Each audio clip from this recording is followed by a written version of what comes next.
నమస్తే, welcome to 1TV health. Okay. మరొక విషయం ఏమిటంటే జ్ఞాపక శక్తి పెరగాలి అంటే ధ్యానం చేస్తే ఖచ్చితంగా పెరుగుతుంది జ్ఞాపక శక్తి అని అంటారు. డాక్టర్స్ కూడా అడ్వైస్ చేస్తారు. ఏంటి మన మెమరీకి ఈ ధ్యానం చేయడానికి ఆ లింక్ ఏంటి? ప్రతి ఒక్కరికి జ్ఞాపక శక్తి 100% ఉందమ్మా. మానవ శరీరం తీసుకున్న ప్రతి మనిషి కూడా గొప్పవాడే, తక్కువ వాళ్ళు ఎవ్వరు లేరు.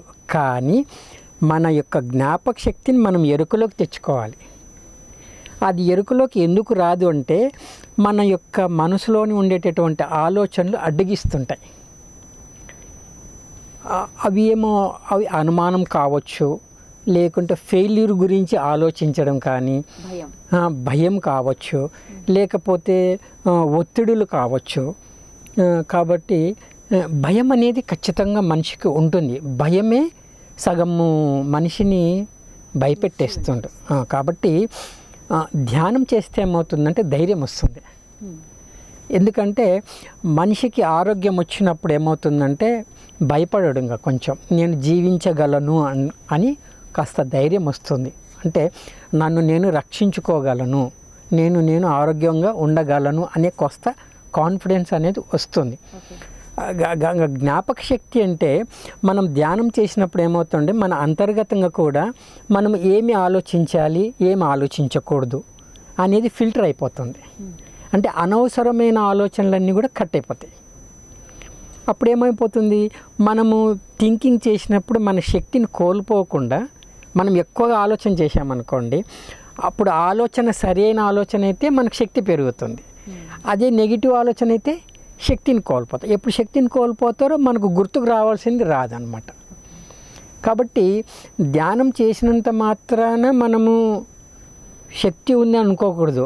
మనం ధ్యానం నుంచి లేచిన తర్వాత కూడా మనము మన యొక్క శక్తిని ఎప్పుడు ఎక్కడ ఎలా వాడాలి, ఏ రకంగా వాడాలి, ఎంత మాట్లాడాలి అనేది కూడా మన యొక్క మాట మీద కూడా మనము దాన్ని సాధించుకోవాలి.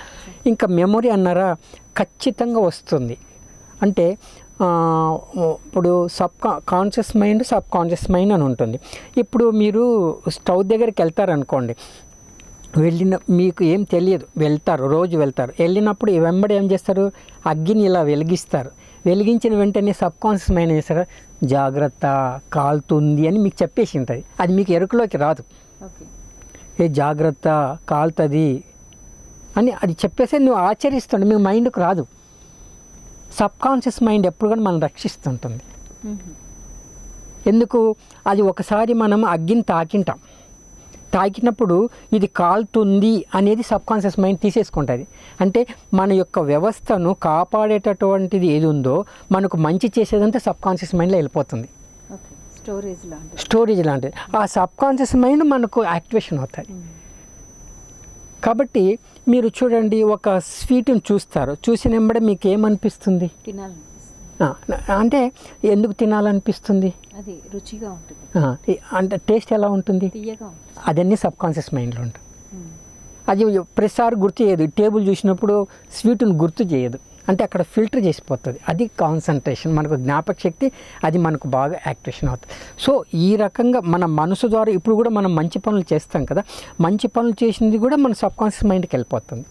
అందుకే పిల్లవాడు చదివింది ఇప్పుడు గుర్తుండకపోవచ్చు, ధ్యానం చేసుకొని బాగా ఇది నాకు బాగా జ్ఞాపకం ఉంటుంది, ఇది నాకు ఎప్పుడు అవసరమైతే అప్పుడు రీకాల్ అవుతుంది అనుకొని చదివినాడంటే అది సబ్ కాన్షియస్ మైండ్లో వెళ్ళిపోతుంది.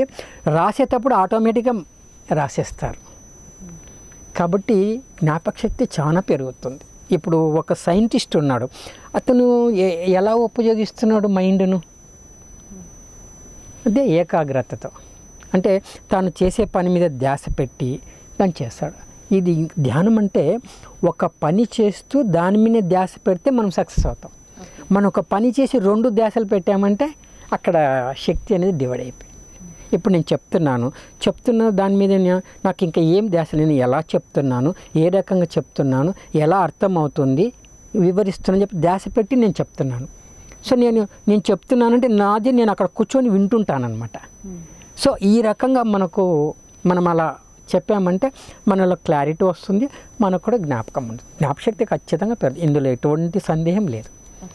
ఎందుకంటే ఇప్పుడు నాకు వయసు 63 ఏండ్లు. సో నేను వచ్చింది ఇది 39వ సంవత్సరంలో ధ్యానంలోకి వచ్చాను. సో అప్పటి నుంచి చేసుకుంటూ, అంటే వయసుకు దీనికి సంబంధం అని కాదు, దాని మీద నాకు అభిలాష, నేర్చుకోవాలి, నలుగురికి చెప్పాలి అని చెప్పినప్పుడు అది సబ్ కాన్షియస్ మైండ్కి వెళ్ళిపోయినప్పుడు లోపల ఏమవుతుంది, అంతర్గత శక్తి ఆటోమేటిక్గా మనకి యాక్టివేషన్ అవుతుంది అట్ట అనమాట. కాబట్టి